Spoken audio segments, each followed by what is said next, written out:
Senate Banking Committee today ripped into Jamie Dimon, the head of JP Morgan, saying that his company put shareholders and the whole financial system at risk. But isn't Congress partially to blame for all of this? Ben has the reality check you won't see anywhere else.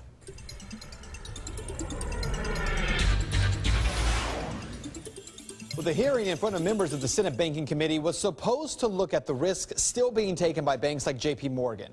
If you aren't aware, JP Morgan just took a gamble that cost shareholders $2 billion. JP Morgan's chief investment office made a series of trades which turned out horribly, and it resulted in a loss of over $2 billion in 40 days. According to an article from CNBC, the failed hedge likely involved a bet on the flattening of a credit derivative curve, part of the CDX family of investment-grade credit indices.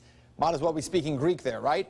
What that means, though, in essence, is that JP Morgan made a series of bets that turned out very, very badly, and it may not be over. If credit spreads soar, JP Morgan could actually suffer a $20 billion loss when all is said and done, which is why members of Congress decided to grill CEO Jamie Dimon today. When you reduce a hedge or hedge a hedge, isn't that really gambling? I don't believe so, no. So this transaction that you said morphed, what did it morph into? Russian roulette? It morphed into something I can't justify that was just too risky for our company. And that is the real concern here. Too risky for your company, which is one of the nation's finest, largest, well-capitalized banks. If it's too risky for your company, what stops it from being in the future too risky where you lose not $2 to $4 billion, but $50 billion? Create a size that ultimately creates a risk on the bank that takes that bank into the possibility of a run and then ultimately becomes the collective responsibility of each and every American.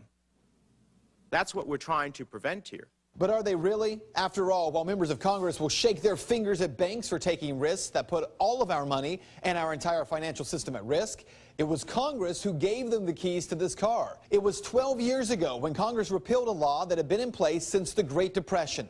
In 1933, the Glass-Steagall bill was put in place to create a firewall between commercial banks, which take deposits and make loans, and investment banks, which underwrite securities. With the repeal of Glass-Steagall, commercial banks were now allowed to play a role as buyers and sellers of mortgage-backed securities, credit default swaps, and other explosive financial derivatives. Basically everything that's gone wrong in the financial system, which began to collapse in 2008. Congress knocked down that wall, gave the banks the ability to take the risk, and then becomes outraged when they prove themselves untrustworthy with opportunity that they shouldn't have been trusted with in the first place. But there is more to this story. Look at what just happened with the bailout in Spain. Spain just yesterday approved a 100 billion euro bailout of its banks. That comes to $125 billion. In fact, Spain's prime minister flew to Poland for a soccer game after the bailout was agreed to, saying the matter is finished. But it's not. The banks in Spain are being bailed out. The loan is coming from some Euro fund, and the people of Spain, the taxpayers, they're on the hook to guarantee that loan.